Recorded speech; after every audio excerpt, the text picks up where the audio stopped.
வணக்கம். இது Vienna லாட்டா case. Karur துயரம். நிஜமாவே நினைச்சு பார்த்தா ஒரு வகைக்கு ரொம்ப கோவம் வருது. ரொம்ப வருத்தமா இருக்கு. ஒரு நடிகனை பார்க்க போய் தனது உயிரை பறிகொடுத்த 41 மகத்தான உயிர்களின் குடும்பத்தாருக்கு நமது வியன்னா லாட்டா கேஸ் ஆழ்ந்த இரங்கலை தெரிவித்துக் கொள்கிறது. வேற என்ன சொல்ல முடியும்? My words fail. நம்ம என்ன சொன்னாலும் அவங்களுடைய இழப்பு, அவங்களோட கண்ணீரை அது துடைக்க போதுமானதாக இருக்காது.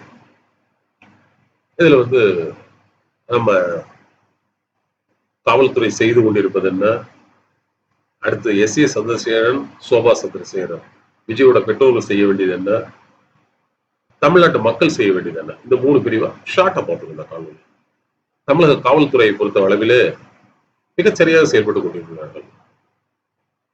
அந்த நிர்வாகிகள் குஷி ஆனந்த் உள்ளிட்ட சில பேர் மேல சில அக்யூஸ்டுகள் மேல் வந்து செக்ஷன் 105, 110, பிஎன்எஸ் 125, அது போக Tamil Nadu special act section 3 of the PPDL act, அதாவது பொதுமக்களோட சொத்துக்களுக்கு சேதம் விளைவித்தல், இந்த செக்ஷன்ல போட்டுருக்காங்க.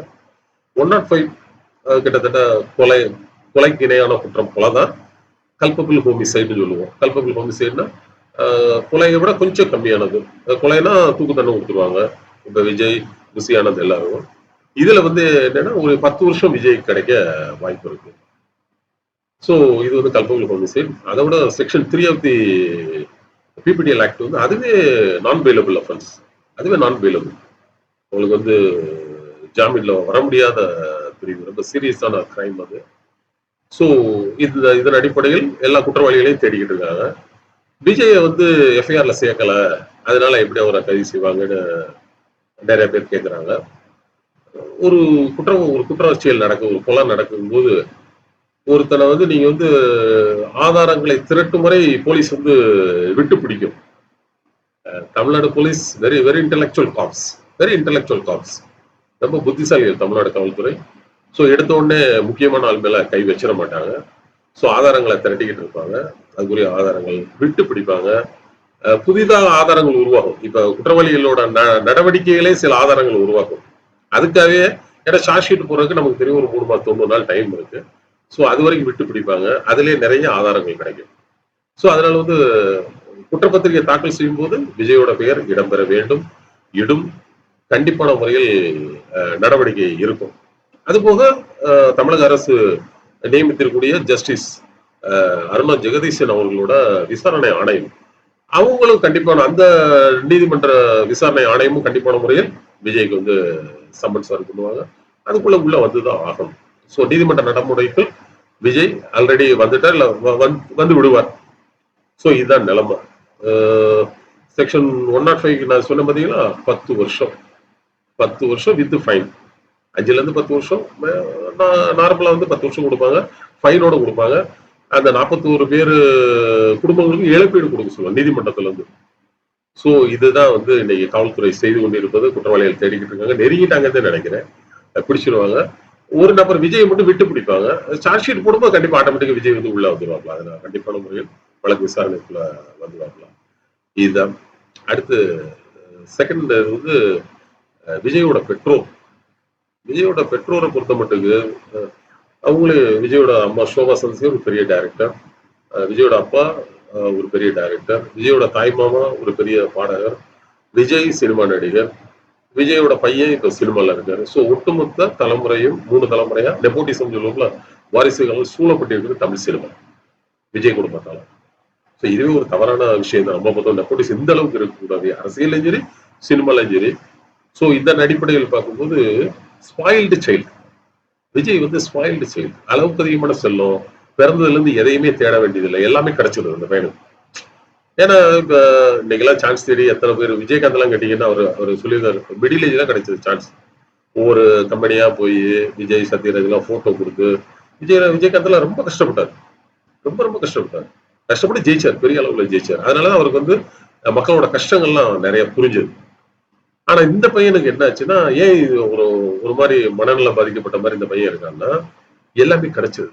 அவரோட தகப்பனாரே அவரை வச்சு படம் எடுக்கக்கூடிய அளவுக்கு ஒரு வெல்த்தியான ஃபேமிலி, ரொம்ப வசதியான சூழ்நிலை, கஷ்டம்னா என்னன்னே தெரியாத இது. தன் முயற்சியில எதையுமே அடையல விஜய், எல்லாம் தானா வந்துச்சு. பிறப்பிலேயே தானா வந்துச்சு. தன் முயற்சினா என்னன்னு தெரியாது, வேர்வைனா என்னன்னு தெரியாது, கஷ்டம்னா என்னன்னு தெரியாது. சோ இது வந்து அந்த பையனுக்கு வந்து மிகப்பெரிய மனப்பிறழ்வு நோய ஒரு இத ஏற்படுத்தியிருக்குன்னு தான் நினைக்கிறேன். ஏன்னா அந்த பையன் இப்ப நம்ம கார்லயோ, நம்ம பைக்லயோ ஒரு நாய்க்குட்டி அடிபட்டுச்சுன்னு வைங்க, ஐயோ! நமக்கு அன்னைக்கு பூரா தூக்கம் வராது. ஐயோ! அந்த நாய்க்குட்டிக்கு கால் ஒடிஞ்சு போச்சே!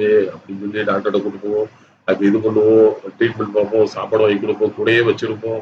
இல்ல அது இருக்கிற இடத்துல நம்ம போய் இருப்போம். இதெல்லாம் செய்வோம். நாய்க்குட்டி அடிபட்டா கால் ஒடிஞ்சு போச்சுன்னா கூட நமக்கெல்லாம் தாங்காது. யாருக்குமே. நான், நீங்கன்னு இல்ல எல்லாருக்குமே. ஆனா இந்த பையனால 41 பேர் உயிர் போயிருக்கு. சாவகாசமா 3 நாள் கழிச்சு வேற ஒரு விக்கு, ஃபுல்லி ட்ரிம்டு முஸ்டாக், எல்லாமே மேக்கப், ஒரு loose shirt, fully furnished room. இதுல வந்து ஒரு ரெக்கார்டிங், ஒரு வீடியோ ரெக்கார்டிங் அனுப்புறான் அந்த பையன். ஒரு பிரஸ் மீட்டை சந்திக்கிற ஆள் நேரங்கள்ல இன்னும் அந்த அந்த பையனோட கண்கள் வந்து ஒரு வெறிச்சோடிய பார்வை இருக்கு. ஒரு வெறிச்சோடிய பார்வை. அதுல ஒரு கனிவு, ஒரு அன்பு, ஒரு கண்ணீர், கதறல். யாரா இருந்தாலுங்க, இப்ப நம்மளால ஒரு மனித உயிர் போயிருச்சுன்னா, யாரா இருந்தாலும் கண்ணீர் வந்துருங்க. ஐயோ! நம்மளால செத்து போயிட்டாங்களே அப்படின்னு. ஆனா அந்த பையனோட பார்வையில வந்து 41 பேர் செத்துருக்காங்க அந்த பையனால. ஒரு துளி ஈவு இறக்கம் எதுவும் அந்த பையனோட பார்வையில எனக்கு தெரியல. உங்களுக்கு தெரிஞ்சதா நீங்க சொல்லுங்க. எனக்கு அந்த பையனோட பார்வையில ஒரு வெறிச்சோடிய பார்வை. ரொம்ப வெறிச்சோடிய பார்வை. சிக்கிக்கிட்டமே அப்படிங்கிற ஒரு மாரியான ஒரு இதுதான் இருக்கே தவிர, ஒரு கனிவு, ஒரு இது இல்ல. சோ அதனால வந்து என்ன பொறுத்த அளவுக்கு முதல் கட்டமாக விஜய் வந்து நம்ம ஏசியாலே மிகச்சிறந்த மெடிக்கல் ஹப்ன்னு சொன்னா நம்ம சென்னையை தான் சொல்லுவோம். மிகச்சிறந்த மனநல மருத்துவர்கள் எல்லாமே இருக்காங்க. ஸோ அந்த பையனை முதல்ல ட்ரீட்மெண்ட் கொடுப்போம். மனநல பாதிப்பு இருக்கு. ஏன்னா இத்தனை பேர் காலையில 8 மணில இருந்து நைட் 8 மணி வரைக்கும் வெயில நின்று இருக்காங்க மக்கள். அவங்க குடிக்க தண்ணி இல்ல, சாப்பிட இல்ல, மயக்கம் போட்டு விழுறாங்க, கண்ணெதிர சாகுறாங்க. அந்த பையன் லைட்டை போட்டு அப்படி அமர்த்துறான். ஸோ இது ஏதோ ஒரு பழைய வெஸ்டர்ன் கிரைம் த்ரில்லர் வர ஒரு சைக்கோபாத் மாதிரி தெரியுது எனக்கு பாட்டு. லைட்டை போட்டு அமுத்துறான், அப்படி சிரிக்கிறான். எனக்கு அந்த மனநிலை எனக்கு ஒன்றும் புரியல. எனக்கு வந்து ரொம்ப ஒரு சீரியஸ் மனப்பிறழ்வு நோயில இருக்கிற மாதிரி தான் தெரியுது. ஒரு வழக்கறிஞரா நான் ஃபீல் பண்றேன். நீங்க சொல்லுங்க. ஸோ இந்த அடிப்படையில பார்க்கும்போது விஜயோட பெற்றோர்கள் முதல்ல சொல்லும்போது கூட நான் நம்பல. ஏன்னா விஜயோட நிறைய ஊடகங்கள், பல செய்திகள் பெற்றோர்களோட அவருக்கு ஒத்து வரல, யாரோடையுமே ஒத்து வரல. தனிமையா தான் ஒரு வீட்டுல இருக்காருன்னு சொல்றாங்க. சோ இதெல்லாம் சும்மா ஊடகங்களால சும்மா பரபரப்புக்காக செய்யறாரு. ஏன்னா பொதுவா ஒரு படம் ரிலீஸ் ஆகும்போது ஏதாவது பரபரப்பு பண்ணுவாங்க. ஏதாவது ஒரு இது. அந்த மாதிரி ஜிம்மிக்ஸ், ஜும்லா எப்படி சொல்லலாம். இந்த வலதுசாரிகளோட பேச்சுல வந்து ஜும்லா. அந்த மாதிரி ஏதாவது பண்றாங்க. நிஜமாவே வந்து அந்த பையனோட யாரும் சக மனிதர்கள் நேசிக்கவே முடியாத ஒரு சூழ்நிலை அந்த பையன் இருக்கான். அதுக்கு காரணம் அளவுக்கு அதிகமான செல்லம் அந்த பையனுக்கு. அளவுக்கு அதிகமான செல்லம். எந்த உழைப்பும் இல்ல. எந்த கிரியேட்டிவிட்டியும் இல்ல அந்த பையன்ட்ட. சோ அது ஒரு மிகப்பெரிய காரணம். சோ அதனால எஸ் ஏ சதசேகரன் அவர்கள் தயவு செய்து விஜய் மேல இருக்கிற கோபத்தெல்லாம் விட்டுருங்க. அந்த பையனை முதல்ல ஒரு மனநல டாக்டர்கிட்ட கூட்டு போங்க, சரி பண்ணுங்க. நீதிமன்ற நடைமுறைகள் தொடரும். நீதிமன்ற நடைமுறைகள் தொடரும். அது அது அது வழக்கறிஞர்கள் பார்த்துக் கொள்வாங்க. இருந்தா கூட நீங்க இதுவே ஒரு ஒரு முக்கியமான ஒரு விஷயமா தான் நீதிமன்றமும் கனிவோட தான் அந்த பையனுக்கு வந்து இந்த மாதிரியான குறைபாடு இருக்கு. நிறைய ஸ்பாஸ்டிக் சைல்ட பாக்குறோம். நிறைய குறைபாடு எல்லா மனிதருக்கும் குறைபாடு இல்லாத மனிதன் இல்லையா? சோ இந்த பையனை வந்து ஒரு ஒரு ஒரு மனநல ஆலோசனை கொடுக்கணும். நான் ட்ரீட்மெண்ட் கூட சொல்லல. அந்த பையனோட வெறிச்சோடைய பாரு ஒரு அழுதரணும். என்னை பொறுத்த மட்டும் யாரா இருந்தாலும் அழுதரணும். ஒரு இழப்பை சந்திக்கும் அழுதரணும். இல்ல அந்த அந்த இறக்கத்தையா காமிக்கணும் வார்த்தைகள்ல. செத்த குடும்பத்துக்கு வந்து எந்த விதமான அனுதாபத்தையும் விஜய் நேர்லயோ இல்ல தன்னுடைய ஆட்கள் மூலமாவோ ஒரு இரங்கலை ஒரு ஹார்லிக்ஸ் பாட்டு கூட வாங்கி கொடுத்துள்ளே நினைக்கிறேன் இது வரைக்கும். சக நடிகைகள் எத்தனையோ ஜூனியர் நடிச்சு இறக்கும்போது கூட விஜய் வந்து சந்திக்க முடிஞ்சதுன்னா ஏழ்மையில அவங்க சாகும்போது கூட விஜய் வந்து பெரிய அளவுல ஹெல்ப் பண்ணதில்ல. சோ அதனால வந்து அந்த பையனோட இப்ப 41 பேர் பொதுமக்கள் செத்து போயிட்டாங்க. சோ அதனாலதான் அதெல்லாம் கூட அவங்க இண்டஸ்ட்ரிக்குள்ள சாகுறது. இது வந்து பப்ளிக் டொமைன்ல நடந்தனால ஒரு வழக்கறிஞரா நம்ம பேசுறோம். சோ அந்த பையனுக்கு சீரியஸ் காம்ப்ளிகேஷன்ஸ் இருக்குன்னு நினைக்கிறேன். சோ நீங்க வந்து எஸ் ஏ சதசேகரன் அவர்கள் உங்களுடைய கோபதாபங்கள் எல்லாம் விட்டுருங்க விஜய் மேல. அந்த பையனை மனநல மருத்துவமனைக்கு கூட்டு போய் சும்மா ஒரு ஆலோசனை. நல்ல நல்ல டேப்லெட்ஸ் இருக்கு, நல்ல நல்ல மருத்துவ ஆலோசனை சைக்காலஜிஸ்ட கேட்டாவே போதும். நீங்க சைக்காட்ரிஸ்ட போகணுமா அப்படிங்கறது கூட நீங்க முடிவு பண்ணீங்க. இப்ப சைக்காலஜி படிச்சவங்க கூட நீங்க வந்து விஜய பேச வச்சு அந்த பையன் அழுகணும். முதல்ல நடந்தது என்னங்கிறது we have to bring his senses back. அது வந்து ஏன்னா நம்ம சொல்லுவோம் eyes are the windows of soul அப்படின்னு சொல்லுவோம். கண்கள் வெளியே அந்த பையனோட மனசு தெரியும் அப்படின்னு சொல்லுவோம். அந்த பையன் ஒரு வெறிச்சோடைய பார்வை இருக்கு. ரொம்ப அச்சமூட்டக்கூடிய ஒரு பார்வையா இருக்கு. சோ கண்ணீர் இல்ல, அதுல கதறல் இல்ல, எதுவுமே இல்லை. தன்னால 41 பேர் செத்த ஒரு துயரம் கூட அந்த கண்ணில் வந்து என்னால பார்க்க முடியல. சோ பெற்றோர்கள் விஜயோட பெற்றோர்கள் வந்து அந்த பையனை வந்து கருணை கூர்ந்து ஒரு மனநல மருத்துவமனை கூட்டு போங்க. அது விஜய்க்கு நல்லது. ஏன்னா இளைஞர் 52 வயசு தான் சொல்றாங்க. இன்னும் 40 வருஷம் வாழலாம் அந்த பையன். சோ அத நான் பரிந்துரைக்கிறேன் வழக்கறிஞரா. அடுத்து பொதுமக்கள் தயவு செய்து தயவு செய்து நம்ம வியனாலா டாக்கீஸ்ன்னு இல்ல, ஒரு வழக்கறிஞரா இல்ல, ஒரு சக மனிதனா கேட்கிறேன், தயவு செஞ்சு உங்க பிள்ளைகளை இனிமேல் இந்த மாதிரி ஒரு சினிமா அந்த பையன் வந்து ஷூட்டிங் வர்ற மாதிரி வர்றாப்புல ஒரு ஒரு ஒரு மண்டபம் பிடிச்சு பொதுவாக ஒரு பொலிட்டிக்கல் மீட்டிங் அப்படி நடக்கும் ஒரு மைதானத்துல ஒரு மண்டபத்துல எல்லாரும் வர சொல்லுவாங்க, எல்லாருக்கும் சாப்பாடு போடுவாங்க, எல்லாரும் தண்ணி போட்டு கொடுப்போம், சேர்ல உட்கார வைப்போம், இன்னும் சொல்ல போனா துண்டு போடுவாங்க. துண்டு போடுற கலாச்சாரம் தமிழர்கள் கலாச்சாரம். ஏன்னா எல்லாரையும் நீ மேடையில் இருக்கிறவனும் சரி இல்லாதவனும் சரி கீழே இருக்கும் எல்லாருமே வந்து இணையானவர்கள். அதான் நம்ம துண்டு போடக்கூடிய கலாச்சாரம். இதெல்லாம் வந்து வலதுசாரிகள் எதிர்ப்பாங்க துண்டு போடுறதெல்லாம். ஏன்னா எல்லாரும் ஈக்குவலா நடக்குது. தம்பி சீமான்ல இந்த கடுமையை எதிர்பார்க்கலாம் துண்டு போடுறதெல்லாம். சோ அதெல்லாம் நம்ம தமிழர்களோட கலாச்சாரம். துண்டு போட்டு நீ நானும் ஒண்ணு உட்கார வச்சு சாப்பாடு வச்சு எல்லாம் ஒண்ணு மண்ணா உட்காந்து பேசி நம்ம அடுத்த கட்ட நகர்வு இப்படி எல்லா கட்சியும் தமிழ்நாட்டுல இருக்க எல்லா கட்சியும் உள்ள இந்தியாவுக்கு இருக்க எல்லா கட்சியும் செய்வாங்க. சோ ஆனா இந்த பையன் என்ன செய்யறான், விஜய் வந்து பெற்றோர் நல்லா கூட்டு கவனிங்க, எந்த மண்டபம் பிடிக்கும் ரோட் ஷோன்னு சொல்றாங்க. ரோட் ஷோன்னா என்னன்னா உங்களுக்கு வந்து அந்த பையன் வந்து ஏதாவது ஒரு பஸ்ல ஃபுல்லி ஃபுல்லி ஃபர்னிஷ்டு ஏசி பஸ்ல வருவான். எல்லாம் டாய்லெட் பாத்ரூம் கேரவன் சொல்றாங்க இல்லையா, அதுல வரும். லைட் அமைதி அமைதி விளாடுவான், முகத்தை காமிக்கிறான் தேவையான இடத்துல மட்டும். இதை பார்க்க ரோட்ல வந்து ஷூட்டிங் பாக்குறதுக்கான கூட்டம் தான் கூடுது. இது வந்து அரசியல் மீட்டிங்கனோ அரசியல் கொள்கை இந்த பையன் வந்து என்னுடைய எதிரி, என்னுடைய கொள்கை எதிரி, என்னுடைய எந்த எதிரி, இந்த எதிரி, அடுத்த நான் தான் முதலமைச்சர், நாம தான் அப்படி இந்த பையன் பேசுறது ரொம்ப ஒரு விபரீதமா இருக்கு.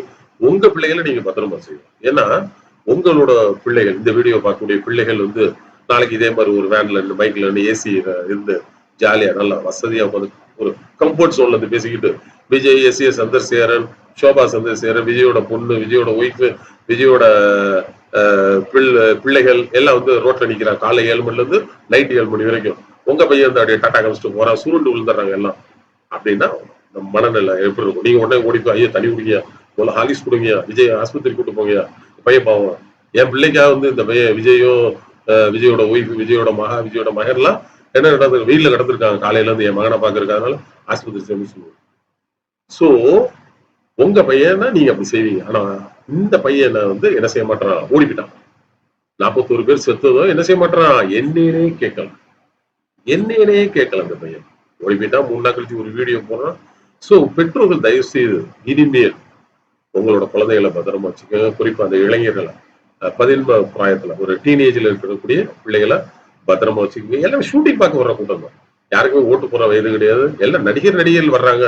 விஜய்க்கு என்னங்க, நீங்க நயன்தாரா நடிகைகள், எந்த த்ரிஷா, எந்த நடிகைகள், அமிதாப் பச்சன், நீங்க எந்த நடிகைகள் எடுத்து யார் வந்தாலும் கூட்டம் கூடும். அது ஷூட்டிங் பார்க்கக்கூடிய மனநிலை, அரசியல் கூட்டம் அல்ல. அப்ப இந்த பையன் வந்து மாதிரியான இதுல வர்றதுனால உங்களுடைய பிள்ளைகளை தயவு செய்து தமிழக பெற்றோர் பத்திரமா வச்சுக்கிட்டு விஜய் ஒரு ஊருக்கு வர்றாப்புலன்னா ரொம்ப உஷாராயிங்க தமிழக மக்கள், ரொம்ப ரொம்ப உஷாராயிருங்க. அப்படிங்கும்போது உங்களுடைய பிள்ளைகள் காப்பாற்றப்படலாம், உங்களுடைய மனைவி, உங்களுடைய குழந்தைகள், உங்களுடைய பெற்றோர்களே காப்பாற்றப்படலாம். ஏன்னா பார்த்துக்கிட்டு இருந்தவங்க கூட செத்து போயிருக்காங்க. விஜய பார்க்கணுங்கிறது இல்ல, அந்த ரோட்ல இருந்தவங்க எல்லாம் செத்து போயிருக்காங்க. சோ அது கூட எந்த விதமான கண்ணீர் கதறல் எதுவுமே விஜய் அழுவே இல்லை. இந்த செகண்ட் வரைக்கும் விஜய் அழுதை நான் பார்க்கலாம். சோ அதனால வந்து பெற்றோர்கள், தமிழக மக்கள் கவனமா இது நமக்கு ஒரு பெரிய அசிங்கம். தமிழக வரலாற்றே இல்லாத ஒரு துயரம். ஒரு சினிமா நடிகனை பார்க்கும்போது இத்தனை பேரை நீங்க பறி கொடுத்துருக்கீங்க. இது வந்து ரொம்ப ஒரு அநியாயமா இருக்கு, ரொம்ப அவமானமா இருக்கு. இப்ப சைனாக்காரெல்லாம் நியூஸ் பேப்பர்ல போட்டு அசிங்கப்படுத்துறான். தமிழ்நாட்டில் ஒரு நடிகனை பார்க்கும்போது இத்தனை பேர் சேர்த்து போயிட்டாங்க, அசிங்கம் அப்படின்னு. ஸோ பெரிய நம்ம உலகையே கட்டியாண்ட, தெற்காசியாவே கெட்டியாண்டவர்கள் நமக்கு வந்து இது பெரிய அசிங்கம். ஸோ நடிகர்கிட்ட தள்ளி நில்லுங்க, தள்ளி நிற்க சொல்லுங்கள் உங்க பிள்ளைகளை. உங்களுடைய குடும்பத்தை பாதுகாத்துக் கொள்ளுங்க. நடிகர்கள் வருவார்கள் போவார்கள். நீங்க டிக்கெட்டுக்கு பணம் கொடுத்துதான் நடிகரை பார்க்க போறீங்க. அவங்க வந்து உங்களுக்கு பணம் கொடுத்து உங்களை கூப்பிட போறது இல்லை. ஸோ கவனமா இருங்க, கவனமா இருங்க, உஷாரா இருக்கு. இதான் நான் தமிழக பெற்றவர்களுக்கு சொல்லக்கூடியது.